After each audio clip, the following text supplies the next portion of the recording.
as far as the second category is concerned, the role qooda muslimni hawaasa musliman ta'een keessatti qabu kan garee lammaffaa keessatti ramadamu laalla. Walitti dhufeenyaan wal qabatee gochaa fi dalagaa muslimni tokko hawaasa musliman ta'een keessatti raawwatuun wal qabatee gareen kun gareewwan xixiqqaa sadiitti qoodama. Inni duraa walitti dhufeenya waliigalaa hawaasa musliman ta'een waliin qabu. Kan lammadaa walitti dhufeenya addaa hawaasa musliman ta'een waliin qabu.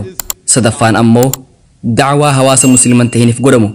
Garee xixiqqaa duraa irratti immoo walitti dhufeenya waliigalaa hawaasa musliman ta'een waliin qabuun wal qabatee haalli jiru waluma fakkaataadha. Namoota musliman ta'eeniifis amanamoo ta'uu qabdan, gaarii isaaniif ta'uu qabdan, haqummaa qabaachuu qabdan, garaa isaaniif laafuu qabdan. Dhimma waliigalaa irratti wantoota guyyuu raawwatan irratti yoo walitti dhufeenyi sun qajeelatti iimaana keessan hin miine akkuma nama muslimaa waliin jiraattanitti nama musliman ta'een waliinis jiraachuu qabdan. Musliimoonni gariin inni muslimaa miti yoon isa sobee humaa rakkoo hin qabu warra ja'uutu jira. Islaamummaan akka kana gootan hayyama isiniif hin kennine. Nama muslimaatii fi nama musliman ta'eenis akka sobdan isiniif hin hayyamne. Islaamummaan haqa nama kamiituu akka dabsitan isiniif hin hayyamtu. Wal fakkaataadha. Wanti kun aayaalee qura'aanaa lama kan suuraa al-mumtahinaa suuraa 60ffaa aayaa 8 fi 9 irratti argaman irraa fudhatame. Rabbi subhaanahu wa ta'aalaa suuraa mumtahinaa suuraa 60ffaa aayaa 8 irratti akkana jedhe. Rabbiin isaan sababaa amantiitiin isin hin waraaninii fi manneen keessanirraa isin hin baasiniif tola ooluu fi haqaan waliin jiraachuu isin hin dhorku. Dhugumatti Rabbiin warra haqa dalagan ni jaalataa jedhe. Kanaafuu bakka tanatti Rabbi wanti nutti hime dhimmi nama musliman ta'een irratti. Warri musliman ta'een yoo isaan sababaa amantii teessaniitiif yookiin iimaana keessaniitiif isin hin lolin yookaan ammoo qubsuma teessan keessaa isin hin ariin Rabbi namoota kanneen waliin haqaan jiraachuu fi tola isaanitti oolurraa isin hin dhorku. Rabbi warra haqa dalaguu fi tola ooluu ni jaalata. Garuu aayaan qura'aanaa itti aanu suuraa mumtahinaa suuraa 60ffaa aayaa 9ffaa irratti Rabbi akkana jedhe. Kan Rabbiin irraa isin dhorku warra sababaa amantiitiin isin waraananii fi manneen keessan keessaa isin baasan akkasumas isin baasuu irratti gargaaran jaalalloo godhachuudha. Namni isaan jaalalloo godhate isaan warra of miidharraayi. Kanaafuu namni musliman ta'een yoo sababaa amantii teessaniitiif isin hin lole yookiin yoo mana keessanii isin baase akkasumas namoota sababaa amantiitiin isin waraanan yoo deeggare nama akkanaa waliin firoomuu yookiin dahannoo isa godhachuu Rabbiin irraa nu dhorkee jira. Bakka sanatti Rabbi ifatti nutti hime. Haala nagayaa keessatti namoota musliman ta'een waliin haqaan dalaguu fi tola isaanitti ooluu akka qabnu dubbatee jira. Yoo namni sun sababaa amantii teessaniitiif isin hin lole yookiin qe'ee isin ari'e malee aayaan qura'aanaa tokko kan musliimoonni hedduun dogongoraan hubatantu jira. Rabbi suuraa Annisaa suuraa 4ffaa aayaa 144 irratti akkana jedhe. Yaa ayyuhallaziina aamanuu yaa warra amantan muumintoota gaditti kaafiroota jaalallee hin godhatinaa jedhe. Hiikkaaleen qura'aanaa hedduun jecha awliyaa jedhu hiriyaa ja'anii hiikan.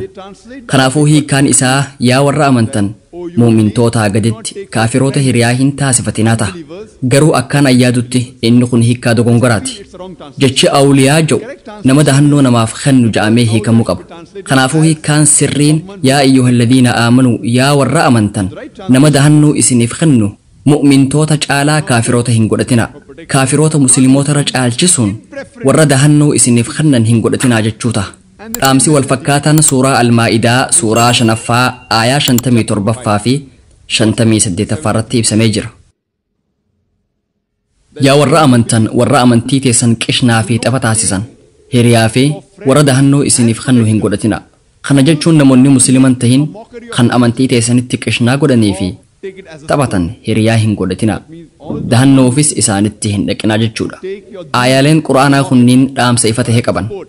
Rakkooleen akkanaatu yoo hin jiraanne isaaniin michoomuun isaan wajji saahiboomuun rakkoo hin qabu.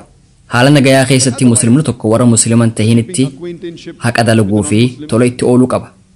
Akkaan ani yaadutti inumaa tarkaanfii dabalataa deemnee itti dhiyaachuu qabna. Sunis amantii teenya akka jaalatan isaan taasisa. Kanaan wal qabatee seenaa Nabi Muhammad sallallahu alaihi wasallam keessaa mudannoolee hedduu argachuu dandeenya. Akkaataa Nabiyyiin sallallahu alaihi wasallam namoota musliman ta'in waliin dabarsan irratti haasawa dheeraa haasawuu ni danda'ama. Hedduun keenya waa'ee namicha musliman ta'in kan masjida Nabawii seenee fincaanii dhageenyee jirra. Sahaabonni haalaan dalananii turan. Namicha san adabuuf yaadanii turan. garuu nabiyyiin sallallahu alaihi wasallam sahaabota ni dhorkan tasgabbaawa bishaan fidaa bakka sun qulqulleessaa ja'an hanga sumuntii isaan godhan seenaan baramaa tokkos ni jira wayita nabiyyiin sallallahu alaihi wasallam karaarra deddeeman dubartii musliman ta'in takka tan guyyuu balfa isaaniitti darbitu takkaatu ture wayita isaan karaa mana isaaniitiin dabran dubartii musliman ta'in sun balfa itti darbaa turte gaaf tokko wayita nabiyyiin sallallahu alaihi wasallam karaa saniin dabran balfi isaanirra hin buune ajaa'iba isaanitti ta'e gara mana isii deemuudhaan maaliif akka balfi isaanitti hin darbamne baruu fedhan wayita seenan akka isin dhukkubsatte beekan akka fayyaa argattuufis du'aayii isiif godhan dubartiin musliman ta'in sunis gochaa nabiyyiin sallallahu alaihi wasallam dalagan saniin waan mohamteef islaamummaa qeebalte siiraan nabi muhammad sallallahu alaihi wasallam keeysaa akka hubannetti namichi yahudaa kan zayd jedhamu tokko ni jira ergamaan rabbii sallallahu alaihi wasallam maallaqa wahii isarraa liqeeffatanii turan haa ta'u malee guyyaa maallaqni sun itti deebifamu dursee rasulatti dhufee maallaqa isaa gaafate akkaataan inni itti gaafate akkaataa fokkotaa ture maallaqa kiyyanaa kanne je'ee dubbii fofokkottuu dubbataa ture yeroon silaa itti kafalamuuf hin geenye umar ibn al-khattaab radiyallahu anhu ni dallane yaa adawwii rabbii osoo silaa muslimootaa fi yahudaa jidduutti walii galteen nageenyaa mallatteeffamuu baate nabiyyitti haala kanaan dubbachuu keetiif mormaa sirraa mura je'een akkuma beeynu umar ibn al-khattaab radiyallahu anhu nama haqa hojjechuun beekamu namni tokko akkamitti haala suniin nabiyyitti dubbata sababa je'uun hedduu dallan nabiyyiin sallallahu alaihi wasallam yeruma san jidduu seenanii umar radiyallahu anhu akka tasgabbaa'u itti himan akkasumas yahudicha kanaaf maallaqa isaa kanniif dabalataanis waan isa sodaachifteef qabeenya gaalonni 20tti qixxaa'u kanniif ja'anii umar ajajan guyyaan maallaqni itti deebifamu waan hin geenyeef silaa namichi sun mirga maallaqa san gaafachuu hin qabu haa ta'u malee umar namicha musliman ta'in san waan sodaachiseef nabiyyiin sallallahu alaihi wasallam maallaqa isaa deebisuudhaan cinatti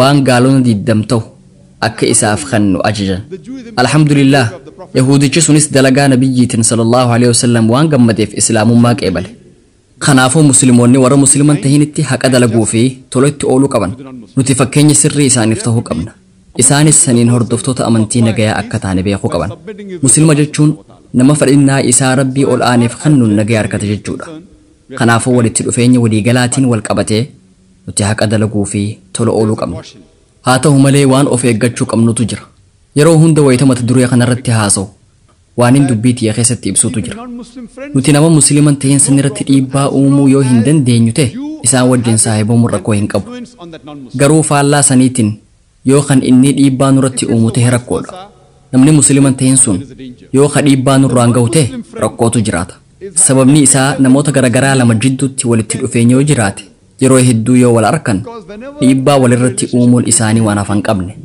takkii nama santu dhiibbaa isinirratti uuma yoo isintu dhiibbaa nama sanirratti uuma yoo isin nama sanirratti dhiibbaa uumuu dandeessan alhamdulillah summa alhamdulillah saahibummaa teessan itti fufaa haala saniin amantii dhugaa amantii islaamummaa akka gaariitti hubatuu danda'an haa ta'u malee yoo inni dhiibbaa isinirratti uumaa jiraate akka karaa isaa hin hordofne if eeggannoo godha tarii karaan isaa sun kan dogongoraa ta'uu danda'a kanaafuu walitti dhufeenyi isin jidduu jiru sun walitti dhufeenya amantii teessan miidhu yoo ta'e akkaan ayyaadutti walitti dhufeenya san addaan kutuu qabdan if eeggannoo godhuu qabdan qur'aanni yeroo hunda dhaamsa ifa ta'e nuuf hima dahannoo godhachuudhaan wal qabatee filmaanni jiru filmaata lama sunis nama muslimaatii fi nama musliman ta'in filachuu yoo ta'e yeroo hunda nama muslimaatu filatama ayaan qur'aanaa dahannoo godhachuudhaan wal qabatee muslima caalchisuun kaafira dahannoo hin godhatinaa je'ee nuuf hima kanaafuu hanga amantiin teessan rakkoo keessa hin galinitti akkasumas nama musliman ta'in san irratti dhiibbaa uumuu dandeessu taanaan alhamdulillah